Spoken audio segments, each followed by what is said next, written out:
Welcome into the Roaring Repeater podcast here on 7220sports.com. I am your host, Cody Tucker, joined as always by Jared Newland, coming to you live from the downtown studios here in Cheyenne, the Town Square Studios, which, speaking to the boss the other day, Jared, she's trying to put this mural thing in the front. The owners are not having it. They don't want anything new on the walls here at all. It's so new and nice, they don't want to mess with anything. The funny thing is those murals peel off. Yeah. It's not like it's permanent. Now it's got me scared to put anything up anywhere where we are, because I think next year we definitely should do something where we're on video doing this. Nobody wants to see us. I think they do, and I would even do it topless. Oh boy. Then we'll have a lot of people tune in. A lot of chicks. A lot of chicks for sure, and then they'll bring great questions. Swing that demographic. How's things? We haven't done this in a while. Got the plague again from that's what happens when you have children. Yeah, I've been staying away from people with the plague, and now here we are in a little box. Now you're probably most part over it. I'm on the way down, but man, it's been rough sledding, dude. I've never been this sick. I was telling my mom actually the other day, which shouldn't probably be telling mom things like this, but I'm like, I haven't puked sober this many times since probably elementary school. Puking sober sucks. I don't know if you've ever done it. Very rarely, but yeah. No, when certain bugs, they'll get you. Oh man, it's been rough, but we have missed quite a bit of news on here. It's all on 7220sports.com, but we haven't talked about a lot of the news over the last few weeks, starting with Jay Sawvel putting a staff together. I think Jason Petrino, at least the Petrino family. Yeah, I know Jason. I was in the department when he was there, both under Joe Glenn as a director of ops, and then as the other way around, a GA under Joe Glenn, and then director of ops under Dave Christensen. Excuse me. And I actually traveled with Jason a couple times when other people couldn't go to advance for football trips. They just said, "Well, you're available. Do you want to go?" And I said, "Well, sure." I still don't understand the advancing part of it. Yeah. Because you just go a day early and go meet with the bus company, meet with the hotel, things like that. And it's like, you shouldn't hire these companies if they're not, they don't know what they're doing. Yeah. That type of a deal. But you just go out a day early, and, it was San Diego one time I remember. So we got to go hang out in San Diego a day early. You know what I immediately think of when you say a job like that? If there's any screw-ups, the head coach is going to murder you. Well, yeah, but the bus doesn't show up on time. But it's still, these bus companies are hired because they deal with teams. Yeah. You stay at these same hotels because that's where other teams stay. Yeah. And they have a reputation of doing a really good job. And the players all walk in and their keys are laid out on a table. Exactly. And, offense on one table, defense on another. Coaches on another. Craig's not walking up to the front going, I need 200 rooms tonight, please. Yeah, this is done. It's being done like right now for Arizona State. In fact, those rooms are probably already booked. Yeah. Because they've known that date for a long time. Yeah, true. So, things like that. And somebody's probably already advanced down there for some reason. Yeah. But that's how it goes. Oh, yep. Interesting. I love that hire. I love the Jason Petrino hire. This guy was the defensive coordinator at North Dakota State last year. This guy has had DC experience. He's coached every facet of a defense, and now he's coming here to be a safeties coach. So I think people who are worried, Aaron Bull, of course, also named the DC. He is elevated from his spot as a linebackers coach. People kind of thought, oh boy, he's never been a coordinator before. Well, now he's got a defensive coordinator on the back end. The head coach is a defensive coordinator. And Aaron Bull was raised in Craig Bull's house. Craig Bull was a DC during Nebraska's heyday. Yeah. I'm not scared of that hire whatsoever. Aside from what we've discussed before, that is he on the field now? Is he up in the booth? How much did Jay Sawvel rely on Aaron Bull in the booth? Will Aaron need to rely on somebody in the booth? That's my only question. Other than that, the guy knows defense. He knows how to run a defense. And if not, he's got a couple guys to lean on that are pretty damn good. And it shows that he has the respect of the defense, of players, that is. Yeah. Because none of them are leaving. None of them are bickering about the hire. No. And they're loving what's going on over there. And that's evident by only less than a handful of people have left. And all but one had 0 playing time. Yeah, exactly. And we'll talk a little bit more about that down the trough here, but they love Aaron Bull. Aaron Bull's a really likable guy. He's a very personable guy. He has players coach written all over him. Jason Petrino and I texted back and forth a couple times. He seems really, really nice too, and the stuff I've read about him, his family ties are so deep in this region, and it's all football coaches. He knows what he's doing. Yeah, he has 2 brothers that are in the coaching or were in the coaching. One still is. One's a women's basketball coach at Boise State. He's been at Wyoming. Jared coached at Wyoming. Now he's in Casper as a field turf rep. He's the reason the turf's inside War Memorial Stadium right now. Well, Jed Easterbrook. Yeah.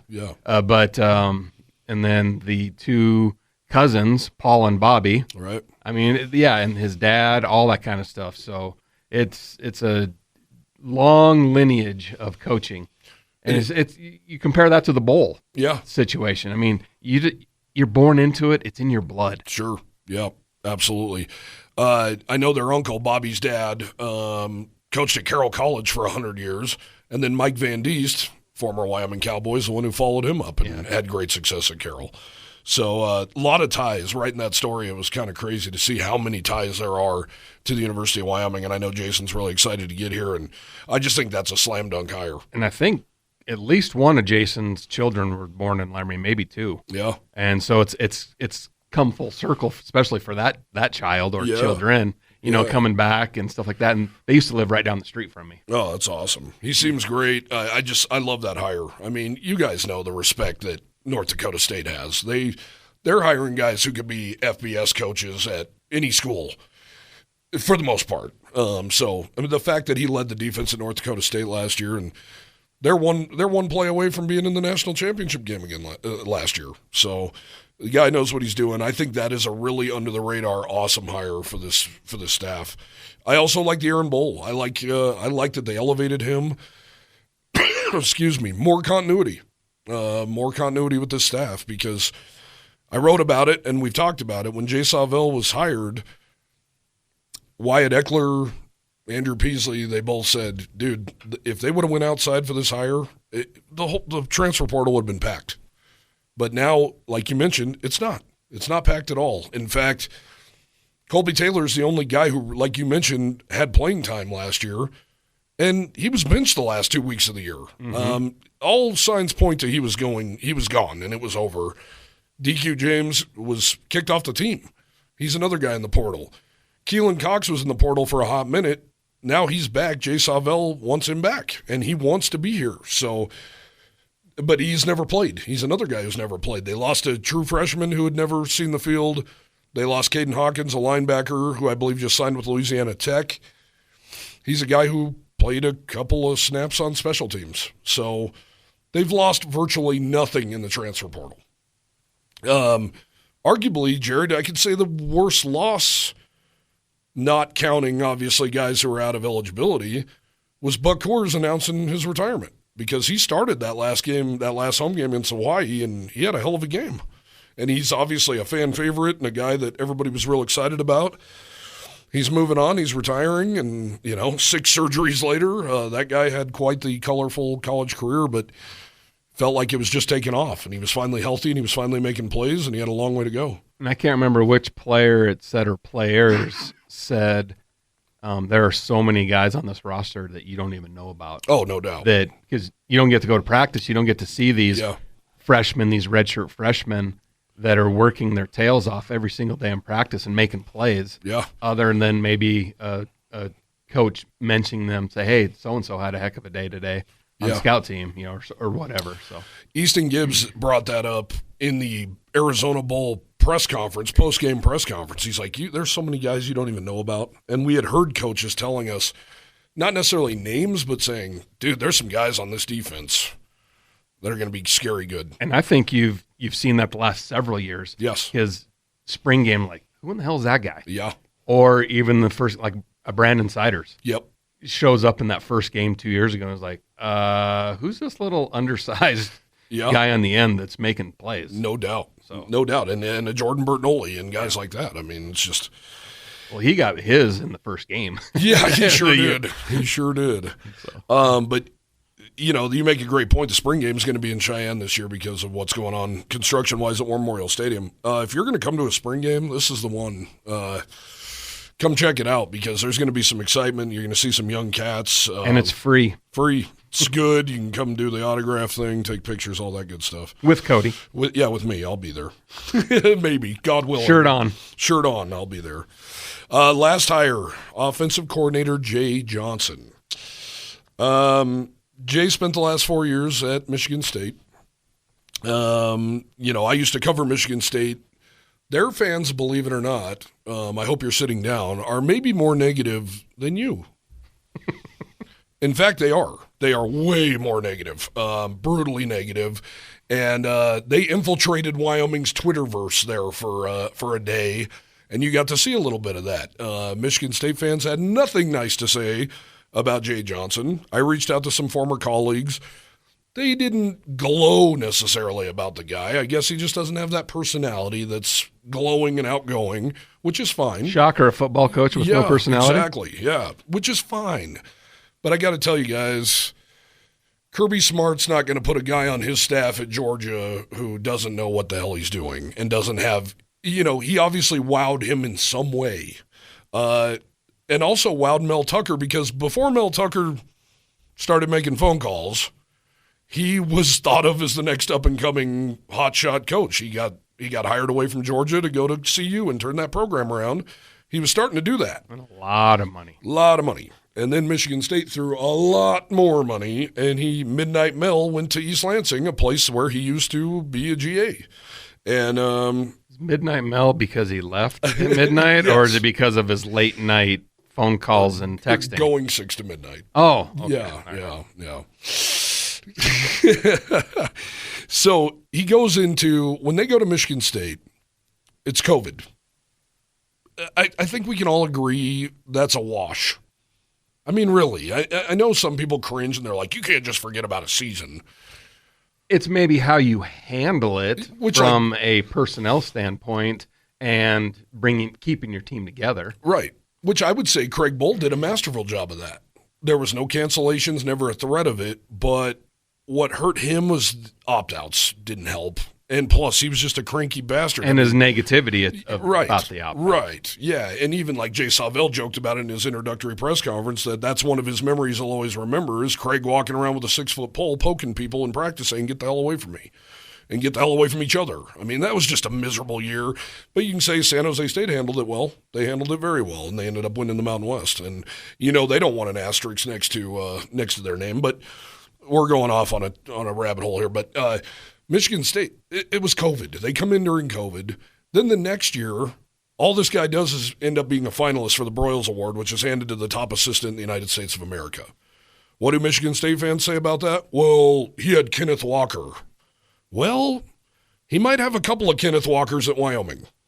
Yeah, and he still had to coach Kenneth Walker and make sure that he was calling the right plays. And he didn't have a great quarterback. Yeah. So it was all Kenneth Walker, and he was really good, a la Harrison Whaley, a healthy DeWine McNeely. He could have that situation here as well. The next year, they kind of fall off a little bit, but they're building a program. Michigan State's losing a bunch of guys to the portal. Then this year happened. And keep in mind, guys, like Michigan State fans can't see it because they have the blinders on, but we can see it from here. They compete in the same division as Penn State, Michigan, and Ohio State. That's not even counting the people they recruit against, which Notre Dame's right down the road. All those Big Ten schools are right there.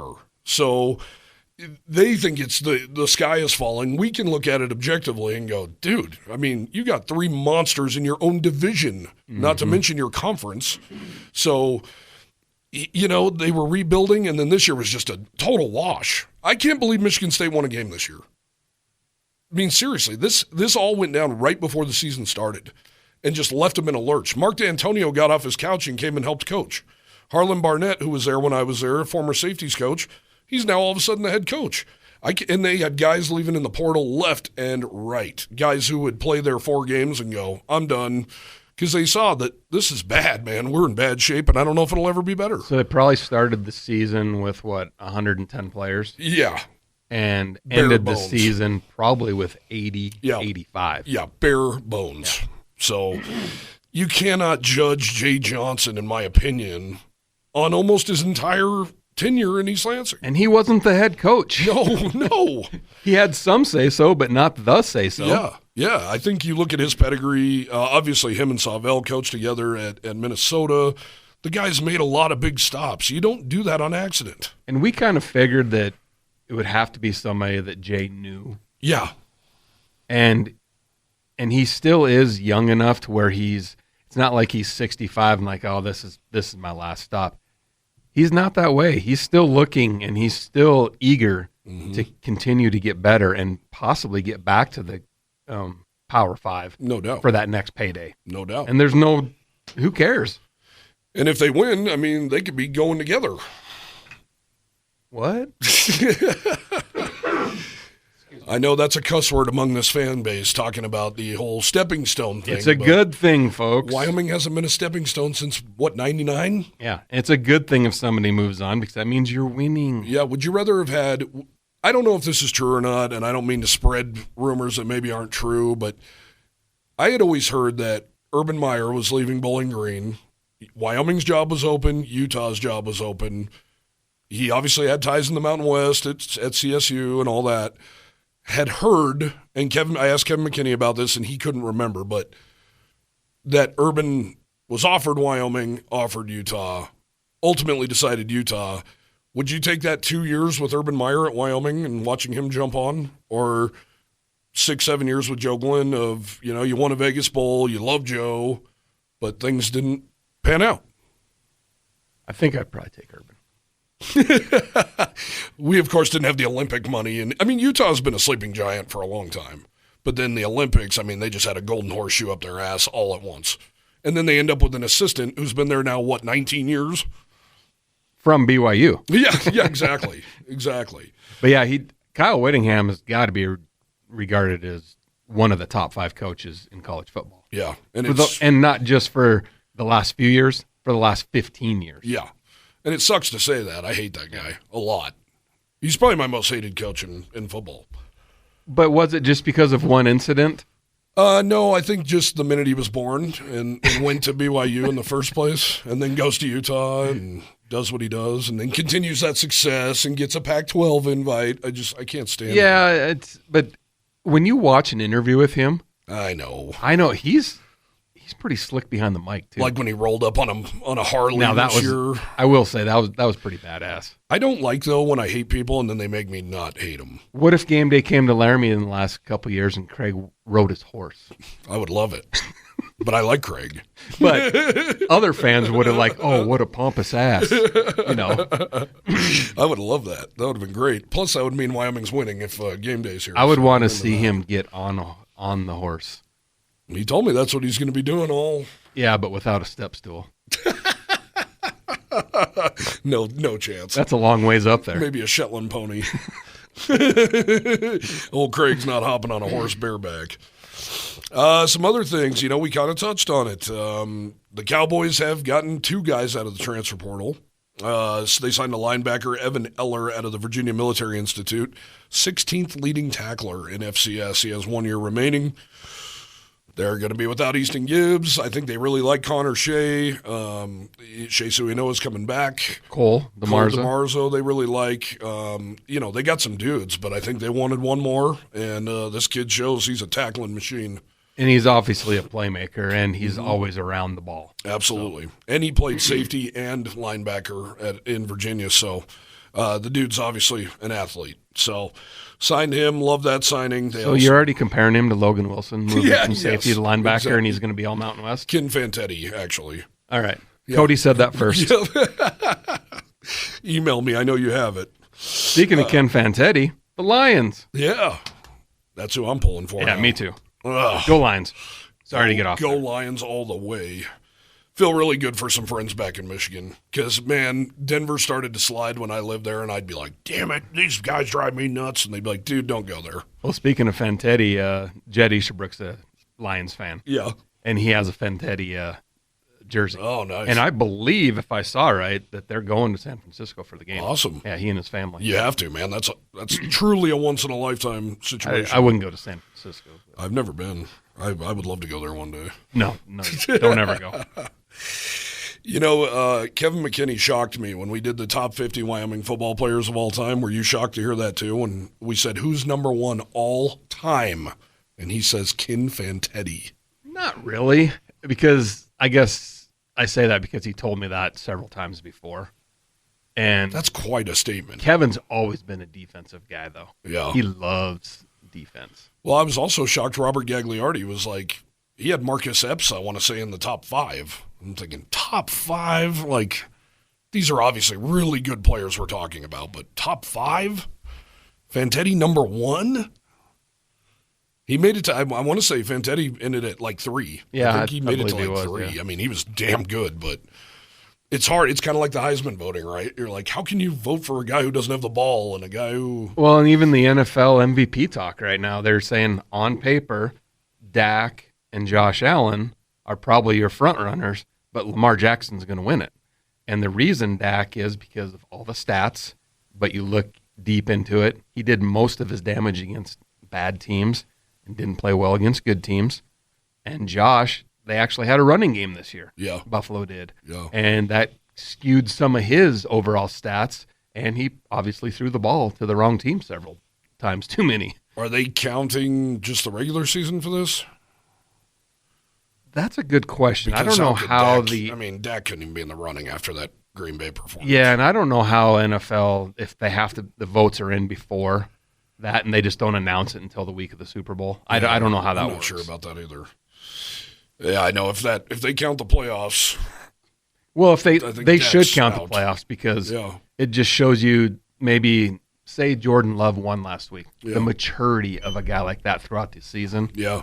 And he takes his team to the NFC Championship game? Yeah. I mean. No doubt. No doubt. My vote goes to Jared Goff. Love that guy, man. He was just left for dead. Like, oh, thank you for taking us to the Super Bowl. Now we're going to ship you to Detroit. And how ironic that swap was, and that they end up playing each other. I know. The way that it all. Stafford was all butthurt after that game. I love to see it for my Lions friends. I really do. They are. It's a tough bunch, man. Luckily for them, they've had good college football in the state of Michigan because it definitely has not translated at the NFL level. And that whole thing with Harbaugh still going on. Yeah. 2 interviews.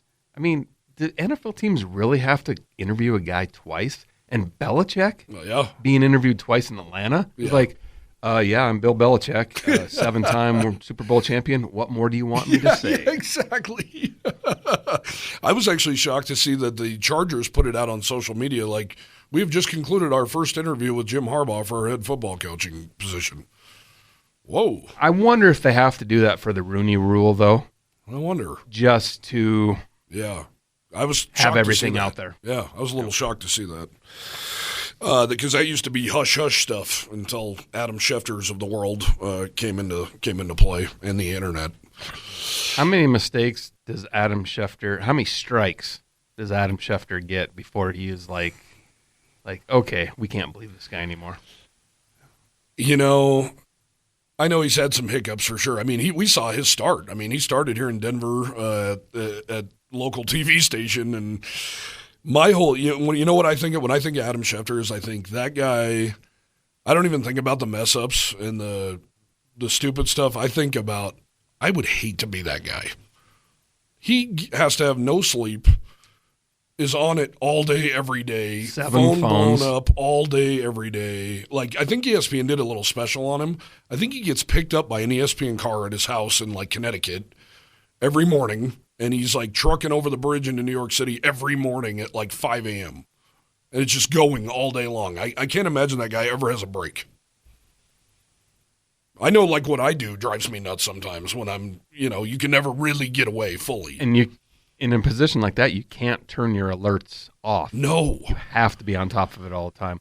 Yeah. And try raising a family. Oh, I know. I don't know how he does it. Yeah. And then you see him live on the set, and he's on his cell phone while he's being interviewed live. And I just imagine at all times one of those phones is just ESPN going, we need you on this show right now. I don't know. I mean, he must make a truckload of money, but you better if you're giving up your He life. has an NFC phone, an AFC phone, so he'll kind of keep him straight. Owner's phone. Could you imagine if somebody got a hold of those contacts? Oh, it'd be great. I need to find out who his Verizon dealer is. That'd be great. He's probably T-Mobile. Yeah. Before we get off the rails too much here, the Cowboys also signed TK King, wide receiver, 5'9" receiver out of Texas Tech. Speedster, folks. Oh, my God, dude. I got to pull this up here. Before signing with the Red Raiders, King was a 2-time state medalist on the track, running a personal best wind-legal 20.74 in the 200-meter dash to land third overall in Class 6A, the largest classification in the Lone Star State. 20.74. That's fast. It's really fast. And, in fact, while we're – keep talking here. I'm going to look something up. He also took third. King, who's a 5'9" receiver, he also took third in the 4x100 relay, landing a school record time of 40.50. He also owns the fastest 200-meter time in A-Leaf Taylor track history. That's a high school in the greater Houston area. He did that as a junior. His reported 10.21 second finish in the 100-yard dash also happened that year. And you said 20.74. Yes. That is faster than the number one person in Wyoming outdoor track and field history. Wow. Damn.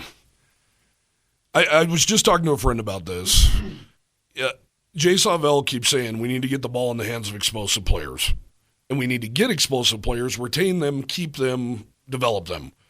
Here's a perfect example of a cat who has 3 years left.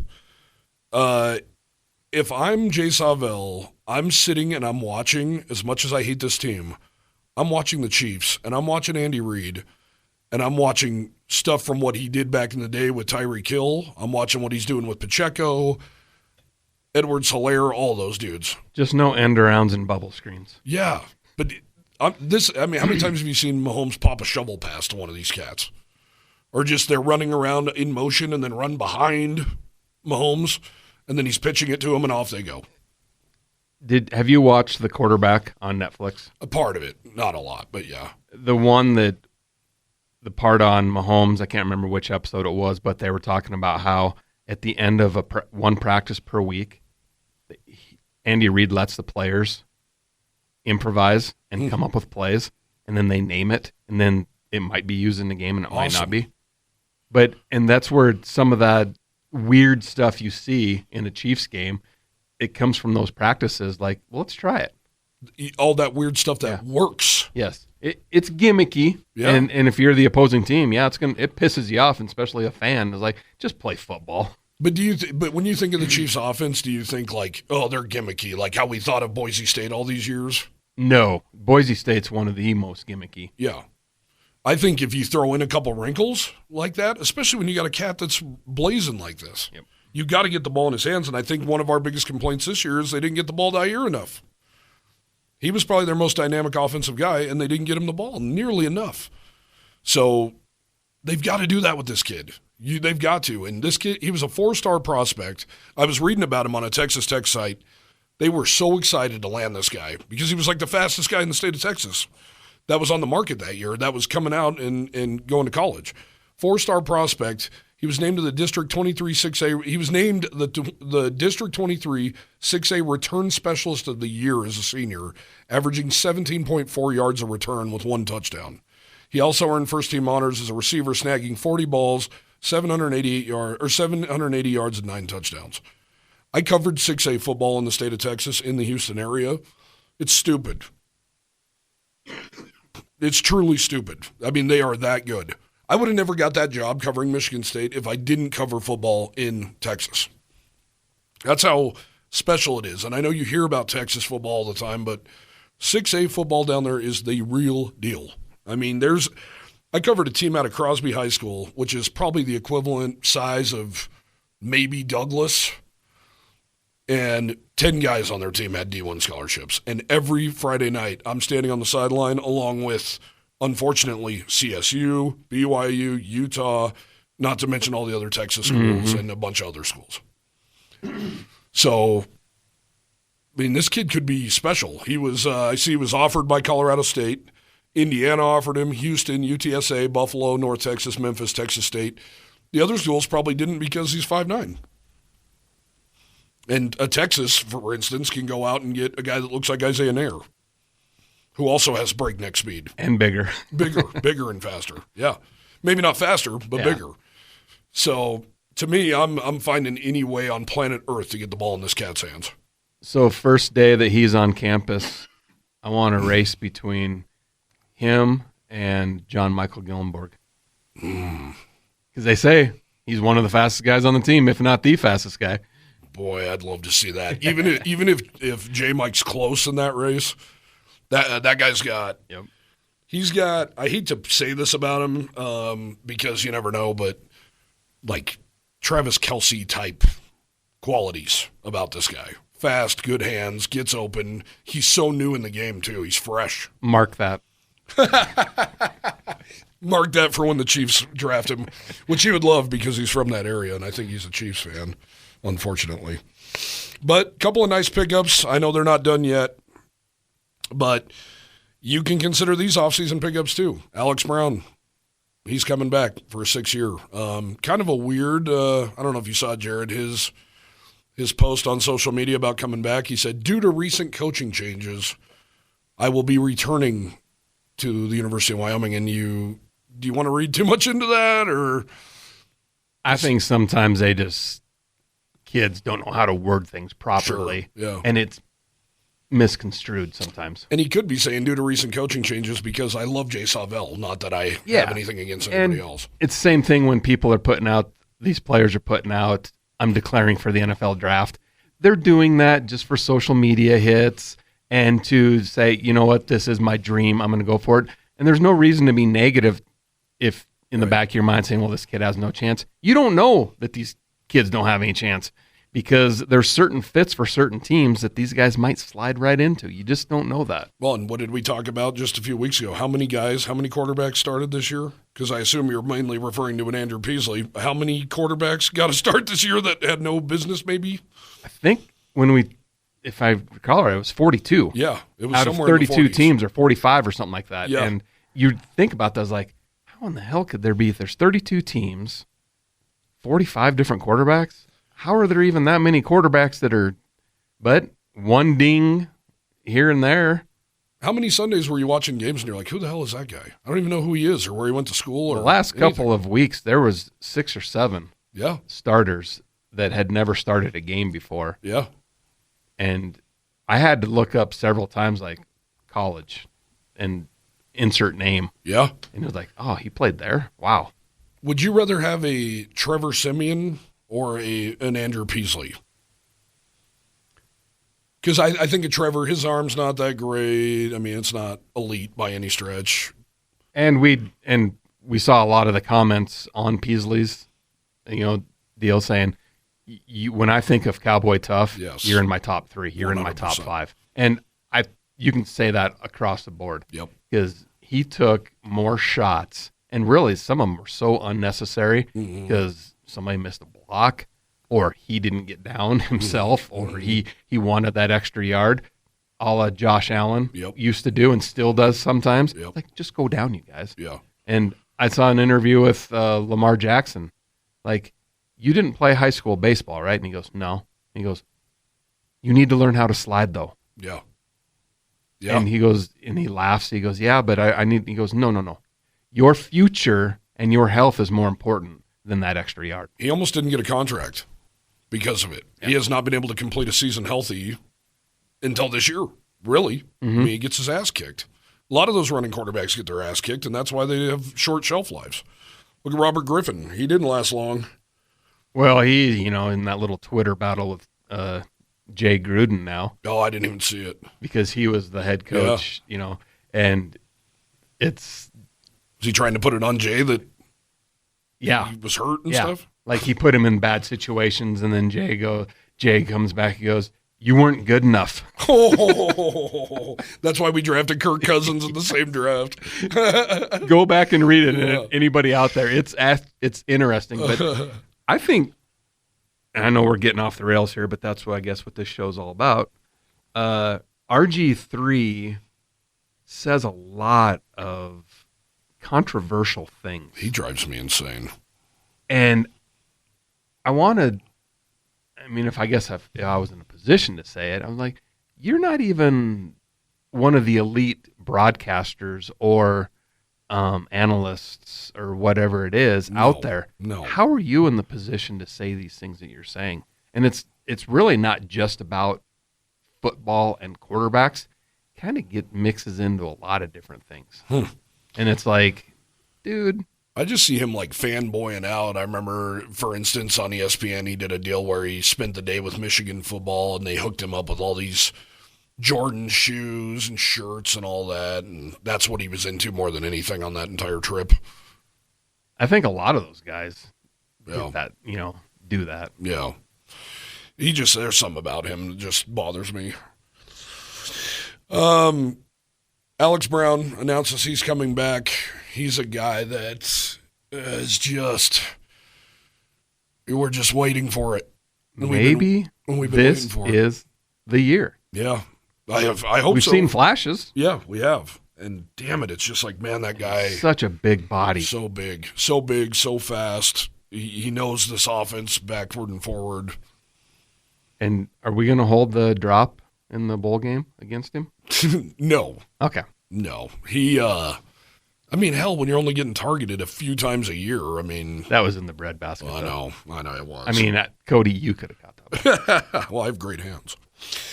No, Alex, and maybe Jay Johnson, we'll see. I imagine Jay's been around nothing but P5 guys, and Alex Brown sure as hell looks the part. He might go, dude, here's what we need to get you doing. Like, you have got to be a big part of this offense. This is how you get separation. No doubt. And if you look at the small victories, Alex, this is the first year he went over 100 yards receiving. It's, we're small victories here because, and, maybe we give him maybe it's an unfair shake because of the way he looks. He looks like Isaiah Nair, but bigger, stronger, faster. Like, it's time. It's time. And it's not just because the clock's about to strike midnight. It's time. Like, go make some hay, man. Go play ball. Go have fun. They've got to start, in my opinion, dialing some stuff up for him down the field. We should be seeing probably 2-3 balls downfield to him every game, down the sideline, 50, 60 yards. And now there's a quarterback who can throw it 60, 70 yards in the air. Mm-hmm. So go get it. Go take a chance. Go see if you can make something happen. I'm happy he's coming back because this wide receiving core was about to be bare bones. They've got some dudes, but a lot of unproven guys. Will Pellissier would have automatically had to step up, and he might still have to step up and be a number 1, number 2 kind of guy. And there's still signing days in 2 weeks from today, right? Yeah. Yep. So there's going to be more announcements of people coming, and obviously King will officially sign at that time, right? Yep. But there's still some openings that are there. I don't think they're done with the portal. And skill position. Yeah, because they're going to be without Gunnar Gentry, Ira Asante, Wyatt Whelan, and Ryan Marquez. They're all gone. I have a feeling you'll probably see one offensive lineman. Well, they got a guy they really like, this Alex Kahn dude. Started at Nebraska and then won a national title last year at Iowa Western. He seems to me like a guy who's probably ready to step in early here. We also know Wyoming does have offers out to wide receivers Isaiah Alston from Army and Kristen Cochran from Arkansas Pine Bluffs. Those guys haven't signed yet. They do have offers from Wyoming, so those could be a couple guys to keep your eyes on, too. Also, we didn't see Devin Body from Vanderbilt scratch the surface this year. He's another guy who's super fast. You don't go to the SEC, even if it's Vanderbilt, unless you have unbelievable speed. They tried giving him some end-around, stuff like that. I feel like they need to find more creative ways to get him the football as well. Totally agree with him. Shea Suinoa coming back. Huge big news. Huge news. These guys were all announced, if you'll remember, they were all announced on senior day, so we didn't know if they were coming back or what. Suinoa had his best year by far. 2 years ago, he missed 21 tackles, which was the most in the country, which tells me, yeah, you need to work on your tackling, but you are Johnny on the spot. You just need to finish the play and make the play. He did that this year. He really stepped up and did that this year. And especially the first 7-8 games of the Yes. season, he played like he Really hadn't well. played the year before. You could probably, if you want to be really picky, Yeah. kind of reverted back to missing a few tackles here and there towards the end of the season. Yeah. But some of that might have been, we don't know, maybe he was banged up and just couldn't lay that lick like he wanted to. Well, and when he did miss 21 tackles, he had to get labrum surgery in the offseason. His shoulder was bothering him all year. Easton Gibbs having shoulder problems as well. But huge pickup for them because they were going to have to go with some unknowns there at that spot, whether it was Connor Shea and Cole DeMarzo or what. I mean, they were going to have to go with some guys who are not entrenched starters. So I did listen to a podcast with Sui Anoa yesterday. Him and a buddy down in Texas were just shooting the breeze. And he mentioned, why Wyoming and why staying at Wyoming. Logan Wilson, Chad Muma, Cash Malawia. That's why. And he actually said, I feel like now's the time. Now is my time. And I agree. It is. And he sat on the bench for 3-4 years before he even played. So I see a huge season for him. I'd imagine he moves over to the middle and takes over for Easton, and they kind of go from there. Jordan Bertinoli, he's the one I've been sitting on for a long, long time. You've known since bowl week? Before that. Yeah. I think since the last game of the year, right after the last game of the year, found out that Bert was coming back. He asked me not to say anything because he wanted to make that announcement himself, which I totally respect. And I asked him again after the bowl game, on the field after the bowl game, right when they were going to celebrate. I was like, "You're still coming back?" And he said, "Yeah, but let me say it. Let me tell it." So really excited for Bert to come back. That's another huge acquisition, if you will, off-season acquisition for the Cowboys. And for him, it was more of a family decision, too. I mean, he's not making these decisions on his own anymore. He's got a kid on the way. He's got a wife now. Yep. I think in some of our talks, I think that he wasn't as happy with the way he performed down the stretch, too, and you wonder what you're hearing as far as grades and stuff like that. And he probably also, talked to Andrew Peasley about raising a family and playing football at the same time. Yeah. And how hard it was. And sometimes, you go to that practice and that's a little bit of a release. Yeah. As well. Doubt. And these guys who've played forever, too, they don't have the demanding school schedules anymore, which is also very nice because I can't even imagine. That would be brutal. Wrote a column yesterday. Jay Sawvel is pushing all the right buttons. The only mistake that I think he's made is he brought the bronze boot out at halftime of the basketball game last Saturday and not this Saturday. Yeah, I wonder why, but some of it might be recruiting. He might be not even here, or they're hosting people and he didn't want to do it there. And maybe some of the other players, which it was kind of thin anyway, probably to be honest with you. 8 or 9. But usually you see 30 to 40 guys out there, but none of the students are going to the basketball games anymore. Hopefully they show up this Saturday. Yeah, I hope so. But yeah, it was kind of weird. But then again, who cares? Yeah, no. But he did a hell of a job on the mic. Yeah, he did. And that's kind of what I'm getting at, joking around here, is that's his only mistake, in my opinion, so far that he's made. Did he reply to you yet? No, not yet. He will. I've actually been waiting for that. Yeah. He's done a great job, in my opinion. Been on the job for 24 days now, and I think he's put together a great staff. I really do. I like all of them, but I really like the Jason Petrino hire. Yep, I love it. I think that could be a really big deal. And if the Posts are going to score 98 when Jay's sitting courtside, you better have him down there every damn game. Yeah, no doubt. No doubt. They played lights out that day. Anything you want to see still before? I believe I heard yesterday that Pro Day is March 19th. April will be spring football. Anything you want to see? Or for me, I'm kind of interested who will coach the linebackers now that Aaron my thoughts are I bet Brian Hendricks, who's been coach of the edge rushers, I bet he'll take over the linebacking core, and then I could imagine Oscar Giles taking over the entire defensive front. That's just me. I don't know. But why can't Aaron still coach a position, being the D coordinator? I guess he could, because most do, but I wonder if they want to put anything extra on his plate being a rookie coordinator. But that's the only reason I say that.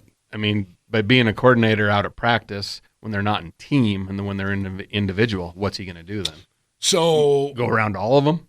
Yeah, I mean, yeah, that's a good point. And I'm not downplaying this position at all. I played it in high school. It's my favorite position on the field, but maybe be the edge rushing coach because, I mean, let's be real. There's not. Yeah, a little bit less. Seal the edge, kill the quarterback. I mean, that's that. Get the pitch man. Yeah. I would say when you ask the question, what do I want to see? I want to see Jay open up spring practices to the media and to fans. Apparently that's going to happen at least a couple times, he told Ryan Thorburn.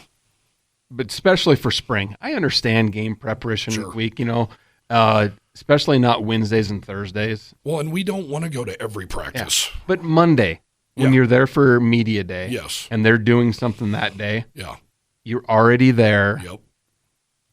Come to practice. Would love that. Because it's not game preparation. Yeah. They're not doing fakes. Yeah. They're not doing installation stuff on a Monday. When I've talked about this on the show before, Tom Izzo let us watch every practice, but he would say, basically, if you tweet anything out that's me yelling at a player or saying anything specific to a player, injuries, I will kill you. No videos. No videos. Other than that, do whatever you want, but I want you to see our team, and I want you to highlight our team, but I will kill you. You will never come back in this room ever again if any of these rules are broken.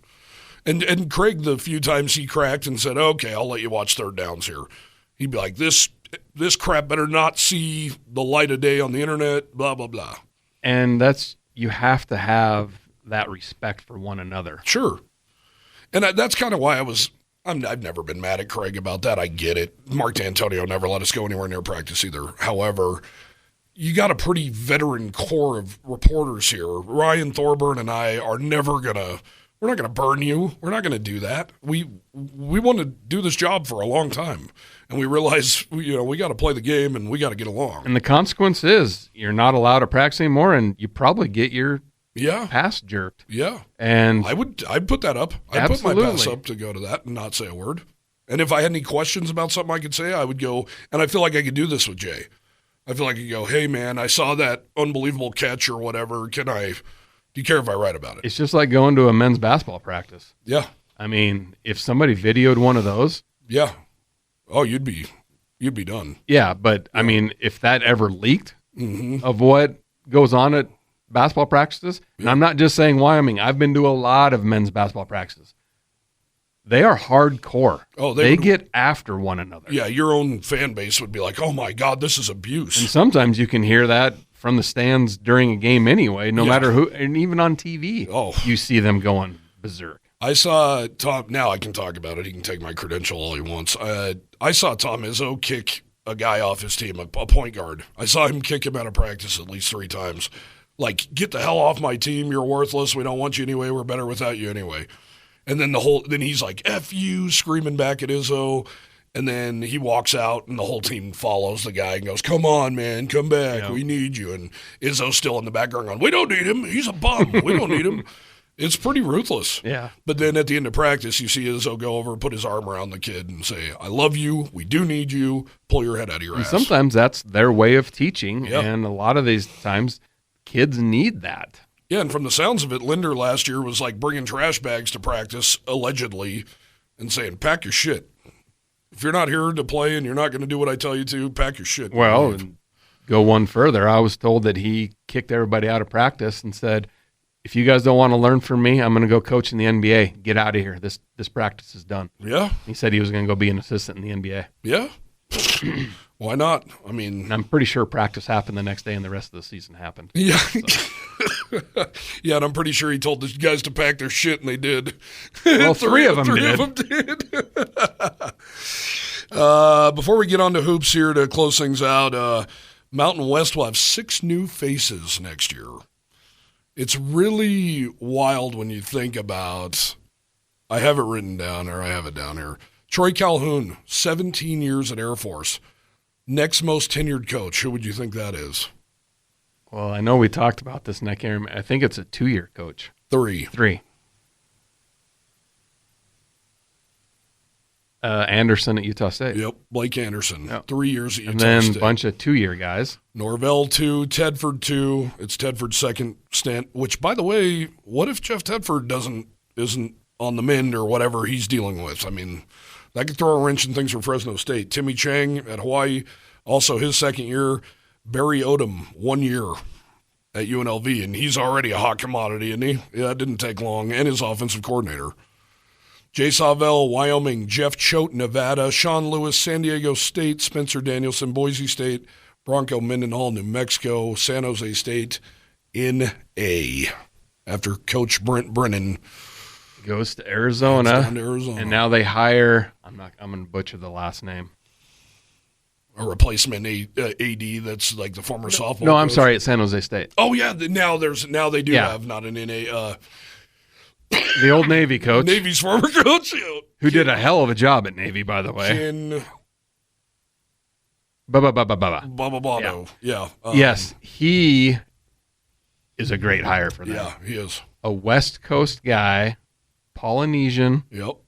Who has those ties. Look at all those West Coast schools and even, Rocky Mountain schools, if you want to throw in BYU and Utah State, that gets a lot of Polynesian players. Kinua Matalalo. How many years was he at at Navy? Because then you look at his experience, and he's already said, folks, that he's not going to run just the triple option. He's going to hire an offensive coordinator with a spread offense background. But I don't know if you've seen in the last 2 days, San Jose State, the portal has been filling up really quick. They've lost a ton of guys, including some Polynesians. That is surprising. He was at Navy from 2007 to 2022. He also was 15 seasons. He was also an assistant head coach and an offensive line coach at Navy from 2002 to 2007. So, really, you look at it, he's number 2 on that list now. Well, and now I'd look even more. From 97 to 98, he was the quarterbacks coach and the OC at Navy. And 95 to 96, he was the running backs coach at Navy. 90 to 94, a GA at Hawaii. And he played at Hawaii. He's been doing this a minute. And I think that's a really good hire. I do too, and I think New Mexico hit it out of the park. I'm actually kind of shocked Bronco Mendenhall came out of retirement to take over what we perceive to be one of the tougher jobs in the Mountain West Conference. But we've seen it too many times. Bronco's going to do some good things down there. And quickly. Yeah. The one thing that's interesting, Spencer Danielson at Boise State, he was another in-house hire a la Jay Sawvel. Boise State didn't lose much to the transfer portal themselves. So there's something to the in-house hire. Well, when they showed that video online as well of when they were announced, those players went nuts. Yeah, they did. That's just showing you that they did not like Avalos whatsoever. Yeah. Yeah, that's tough. I liked Andy. I liked him a lot, but obviously he, different kind of cat for sure. But Troy Calhoun, once again, leader of the pack in the Mountain West. 17 years. Would somebody please hire that guy? Maybe if only he could finish a season out. Well, and think about this. All the crap we gave Craig Bull, and rightfully so, for 10 years of not winning a Mountain West title, Troy Calhoun has never won a Mountain West title. That shows the difference in fan bases, even though we all know there's plenty of differences in our fan bases. That just shows right there. He doesn't have any heat. Well, and it also shows you the national media jumping on that bandwagon. Guarantee they're going to be a New Year's Day team, all this kind of stuff, and then they just fall off the rails. They sure did. And you and I knew, or had talked about, they're not that good. No. This is not one of the better Air Force teams I've seen on either side of the ball. And I just missed opportunities on Wyoming's part and a couple other teams earlier on.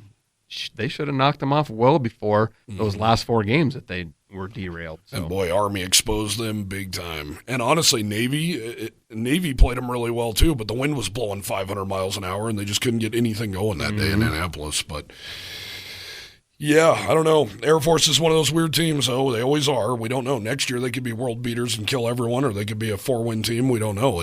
But do they really care about that Commander-in-Chief's trophy more so than winning a Mountain West championship? Because he has zero heat. Zero. And we saw the heat Craig Bowl got. But I also think it's better. I think it's a good thing because I think it shows Wyoming fans really care, and there are real, true blue, dyed-in-the-wool Wyoming fans. Down in Colorado Springs, those people aren't from Colorado Springs. And it's probably 50-50, their fan base, if they want the Commanders and Chiefs trophy or if they want the Mountain West Championship. Like, we won a bronze boot, but I think we all would like to see a banner. It's been 30 years. If you lose the bronze boot and still win the Mountain West Championship, which they did in 93. Pretty good trade-off. Yeah. That was Lubick's first year, right? Yes. So they lost the bronze boot and won the shared the WAC title. Went to the Copper Bowl. I mean, as a Wyoming fan, I don't think you ever want to even envision losing the bronze boot, but it's going to happen. But would you take that trade-off? Yeah. I don't know. Man, I hate to even say it out loud. I don't know. I don't know if I would take that trade-off, but I should. I don't even know who you are. I should take that trade-off, but I can't stand the vision. It brings me back to my youth. I can't stand the vision of them holding the boot. And a team almost every year from the very beginning, their goal is to win a conference championship. Yeah. Second one is to win their rival trophies. Yep. Or maybe it is the other way around, but it's still the importance levels of each, and then getting to that championship game, getting to the New Year's Day game, and maybe sometimes in Wyoming's case, all right, knock off BYU. Yeah. In the non-conference game. Absolutely. Yeah, wrapping up football there, and we'll just get into some other sports been going on. It's been a long time since we've talked about some other things. Great job by Quincy Howe and his jumpers on the men's and women's track team. Sadie McCollum and Kareem Mursal were both named the Mountain West Conference Field Athletes of the Week last week. Mursal went 26-3 3/4 to break a school record, to break a Mountain West record, and he is ranked number 2 in the NCAA in indoor this season. Nice. That's crazy. Yeah, good job. Congratulations. Yeah, and then Sadie McMullen, she's out of Morrison, Colorado. She was named the Mountain West Female Field Athlete of the Week. She also won the meet last week down at the Air Force Academy. She went 20 feet, 3.5 inches. Nice. And so congratulations to her, and she ranks 23rd in the country this year. Excellent. Good start for them. Let's get into hoops real quick. Yeah, let's get into hoops real quick. Let's go on the Cowgirl side real quick. Yes, yep. Great job winning the first game in the Border War, beat Colorado State, held their all-conference player, the preseason player of the year, down. She's going to get hers, don't get me wrong, but she was well below her average on the point side. And they did lose at New Mexico. They were leading the entire game till the fourth quarter, and I did not watch the game. I just saw a lot of comments complaining about the refs. You know what? You're on the road. Things are going to go against you.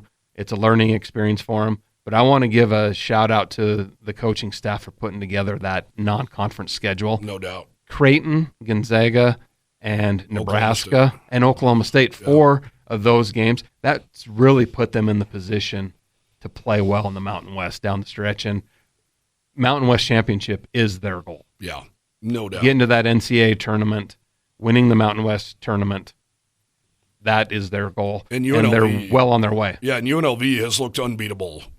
Not this year. They just lost to New Mexico, so they're beatable. So, and Wyoming's games against UNLV last year were close. Close, yeah, they really were. So, yep. On to the Cowboy basketball side. Yeah. So we haven't talked in a while. I think we've missed a couple of Quail-Cott buzzer beaters. Big shot caught. Yep. Yeah. Thanks for that headline, by the way. I used it immediately. Yeah. Beat San Jose State. They come down back from 17 to win that game. Really nice win. Can't lose that game. Like, you cannot lose that game, and to go down 17 like that was not ideal. I actually asked Cott after they beat Nevada the other night, 98-93. I'm like, man, it's got to feel pretty good not to have to hit a game-winning shot, doesn't it? He's like, I kind of had fun with it. But you look at the Nevada game, they got down 10 earlier, and you have in the back of your mind, like, oh, here we go again, that first half, whoa. Well, they're going to have to play really good in the second half. No, they played really well in the second half of the first half. Yeah. And put it to Nevada. That defense buckled down. Yep. And Blackshear, who you think he's been around for 10 years in the league, he was really non-existent that entire game. I know that coaches don't like to give any singular player credit for shutting a guy down. I watched that matchup all night long. Sam Griffin, who was not known for his defense, was on Blackshear's hip all afternoon. Much bigger Blackshear. Much bigger, 3-4 inches bigger. And 30 pounds heavier probably. Yep.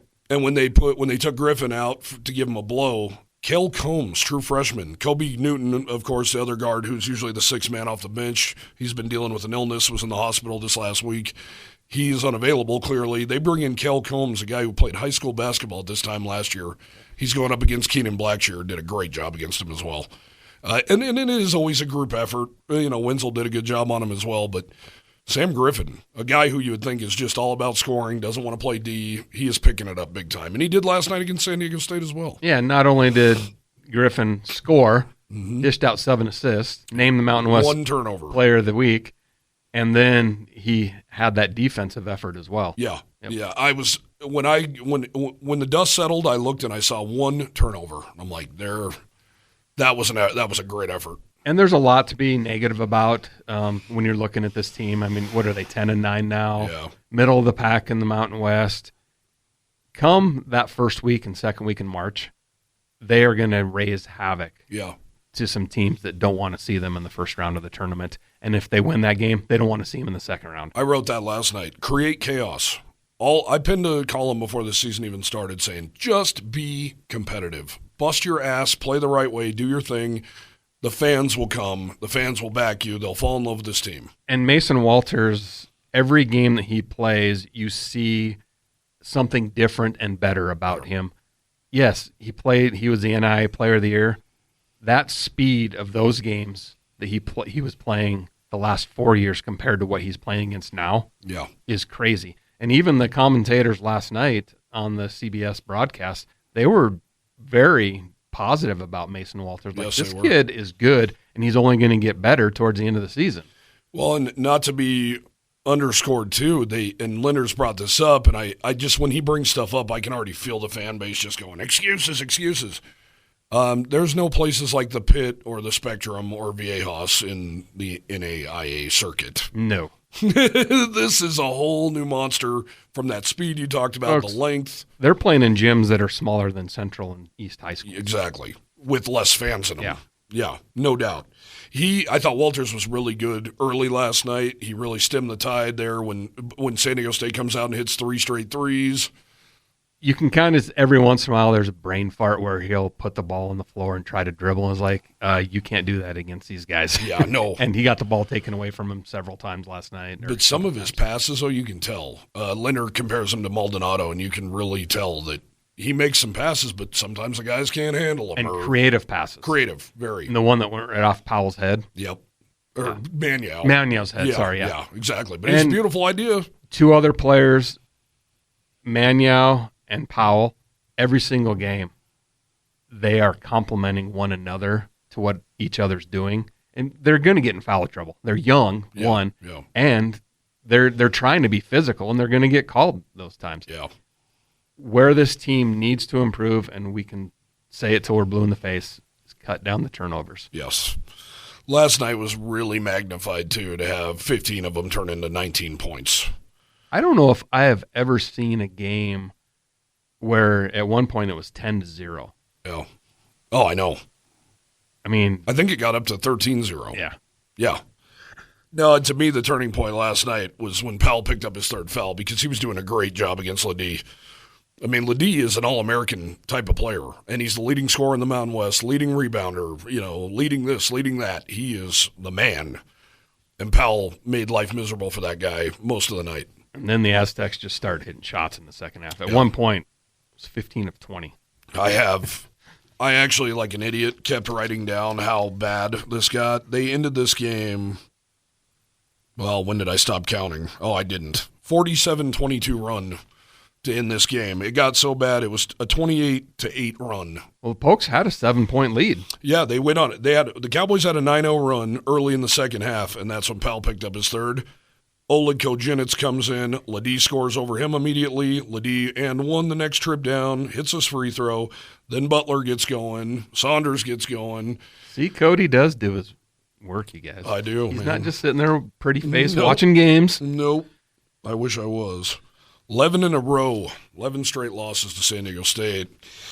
I don't think that's really a shock to anyone. I mean, these guys, I wrote in my column last night, they've been the bully of the Mountain West for a long, long time. This Saturday, a ranked CSU team comes to Laramie. If you're going to come to a game this year, make this your one. Yeah. I'm very confident in this game. If the Pokes play like they have the last two games, yeah, absolutely. That's the thing. That's my big takeaway, though, from San Diego State last night. You can see some of these Wyoming teams that go in that building, and San Diego State gets going, and they just are. We saw a little bit of it toward the end where the Cowboys were just turning it over left and right, and San Diego State's putting on a show on the other end. But you can see that for more than a half sometimes.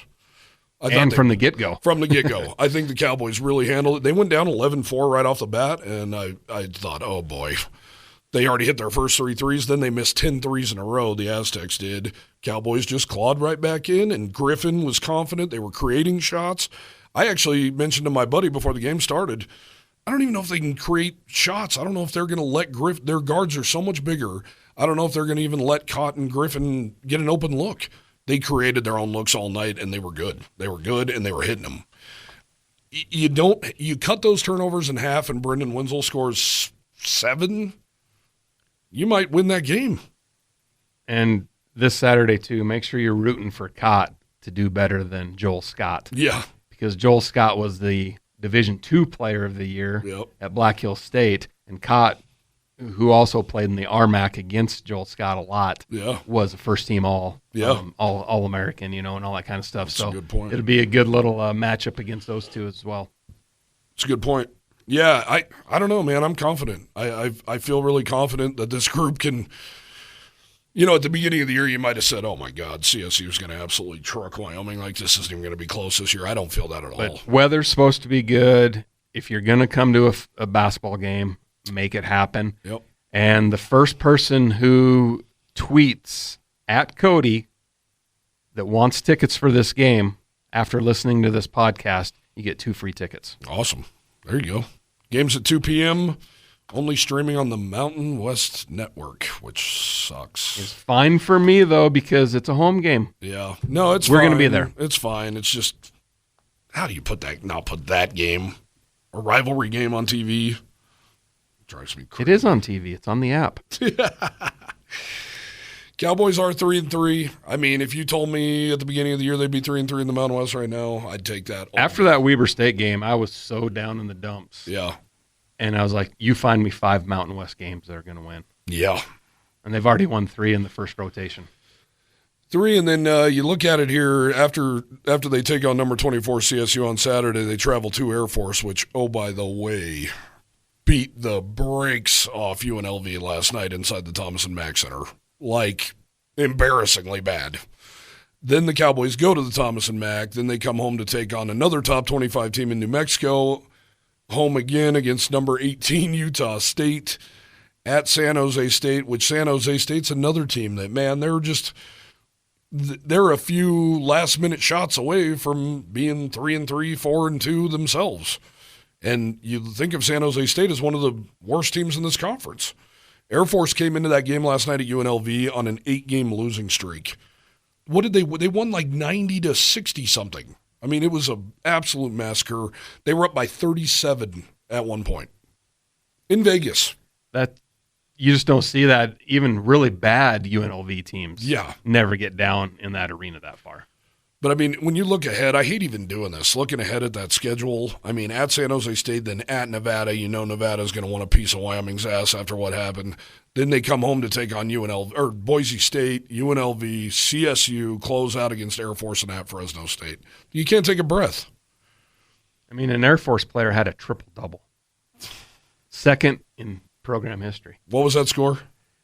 90-58. Oh, my God. 39-24 at halftime, and then it just got worse in the second half. Air Force scored 51 points in a half. What was Air Force's shooting percentage in this game? I know they were hitting a bunch at the beginning because I was listening to it while I was writing my story. 55.4. They were 50% from three and 82 from the free throw line. How many threes did they hit? 14 of 28. Ouch. Cowboys hit 13 against Nevada. I mean, that was a big deal. They out-rebounded UNLV by 6. Wow. That's just effort, man. And UNLV was 17% from three and 31% from the field. And this is a UNLV team that went on the road and snapped the longest winning streak in college basketball at Boise State just a week ago. And the Boone brothers did not do hardly anything. 15 points between them. Wow. It's a weird conference, man. It's a really weird, really strong. That one's lack of preparation. The players like, oh, we got this. Oh. They're not listening to their coaches. Like, you just beat it into them. Watch the cut. You got to play 30 seconds of defense. And then players just don't do it. And then next thing you know, you're down 15. Air Force scored 90 points, draining that much off the shot clock every trip down the court. Wow. Yeah. Well, is that one that gets a coach a pink slip? If he doesn't turn it around in the next couple games, most likely. I mean, my God. And, we just talked about Wyoming's upcoming schedule. UNLV's has got to be just as brutal. I mean, the Mountain West is just brutal. And I've said it probably 5 or 6, 7, 8 years in a row, that tournament's going to be a bloodbath. It's going to be really good. I mean, quarterfinal day, you get 4 games, and they're all going to be good, most likely. And then those semifinals are even going to be that much better. Sometimes the championship game, because they're kind of worn out, it's like, oh, it wasn't as good as I had hoped. But quarterfinal and semifinal days, I love those 2 days. This is going to be – look at the gauntlet UNLV just got out of. Started their Mountain West schedule at San Diego State. They lose by 11. Host New Mexico, win by 10. Go host Utah State. Remember, they lost on the 5-point play. They shouldn't even have lost that game. They lose 87-86. They go to Boise and win 68-64. They barely lose at Colorado State, lose by 3 in Fort Collins. That is the gauntlet of all gauntlets right there. Then you look ahead if you're UNLV, and this is maybe what tripped them up. Air Force, San Jose State, Fresno State, Wyoming. So they think they have 4 games in a row. Yep, so they're thinking, finally we can take a break, and then Air Force pours 90 in on them. Yep. Now they go to San Jose State, which is a frisky team, Fresno State, which gave Boise State all they could handle last night, Wyoming, and then it goes right back to that, New Mexico, Nevada, CSU, and then they close the year out with San Diego State and Nevada again. Oh. This is the toughest I've ever seen the league, and I know I listened to other Mountain West people talk about maybe the years with Kawhi Leonard and Jimmer Fredette and those years. I mean, I guess I wasn't paying much attention because Wyoming just wasn't good. But maybe those years were better, but I don't know, man. Fights in the stands. Yeah, that's better. That was better. Wyoming getting in a bench-clearing brawl against New Mexico in the pit, that's better. I can get behind that. All right, I guess we'll close out with Mr. Josh Allen. Once again, the only Cowboy still standing in the NFL playoffs to Sean Gibson, the elder statesman over there, the safety for the San Francisco 49ers. Felt bad for him the other day. He fell down on that touchdown that he gave up. Yeah, I missed that. I was at the game. I missed it. But Josh, man, he's getting such a bum, in my opinion, and not even with brown and gold glasses on. He's getting a bum rap here, man. He's laying it on the line, and it's starting to unfortunately remind me of maybe John Elway a little bit, Dan Marino a little bit. You know, you wish more Elway, more Jim Kelly, that you at least made it to the big game, because that just hasn't happened yet. Well, in this year, Josh has had to do less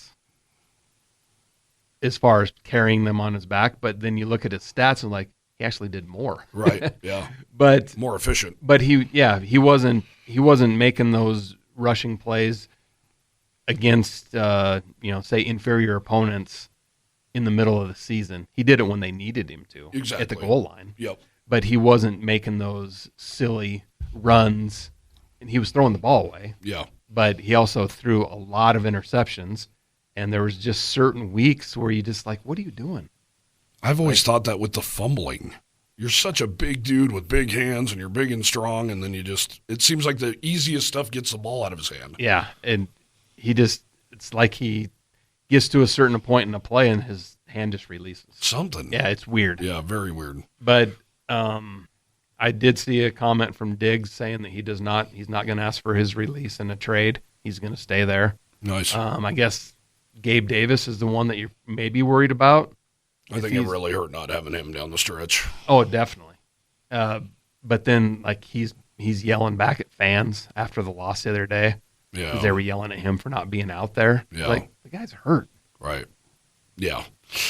I know the frustration's boiling over because it feels like the window's closing, but as a Broncos fan, it felt like the window was closing a lot with John Elway, too, and then it took a guy named Terrell Davis, and they figured it out. So, and that's the thing. Buffalo has a running back now. They had so many defensive injuries. No Gabe Davis was definitely hurt. You wonder if they're going to open up some cap space they obviously have a new tight end. Yeah. And Knox makes a hell of a lot of money, so maybe Knox is the odd man out now, and Kincaid's the guy for sure. And Shakir, Boise State's guy, he played pretty damn well this year too. So, and gosh, you look at the game the other night. Sherfield drops one. Diggs drops one. Yeah. Those are huge gains. I know. And then everybody's on the poor kicker, the poor bastard. The only thing that, I mean, yes, it's obviously a poor spot to be in. It's a hard job being a kicker, especially in a stadium where there's winds coming the way they are. But you saw the first field goal that he kicked. It did the same thing, but it just snuck inside, and it was a lot closer. Yeah. So back of his mind, and he even said it after the game, he goes, I kick in this all the time. I know where I need to be. And I thought I started the ball far enough left. Obviously, I didn't. Boy, his ball really shoots, doesn't it? But that wind. Yeah. Well, hate to see it because mainly selfishly, I've been waiting for those those Super Bowl parties where Josh Allen's involved in the game and everybody's really excited. And I went down to Westby's and watched the game, the first half on Sunday, and a ton of Bills fans. It was a lot of fun. That place was packed. You were famous this week. I was? Well, you were on that. Oh, yeah. On that Buffalo news station. Yeah. No, that was cool to be part of. I don't know. Just go when I'm called. I might go get some Double Dub wings right now. Are they back? Well, they have like 7 trucks. Oh, do they? Yeah. Oh, I didn't know. I've never had Double Dubs, I don't think. Let's go have the Josh Allen right now. Let's do it. Okay. All right. Thanks, guys. Sorry, the plague's been making its rounds, so obviously I'm still not 100%, and hopefully Jared's not deathly ill tomorrow. You got a game to be at on Saturday. I will be there no matter what. Me too. All right, guys. Have a great week.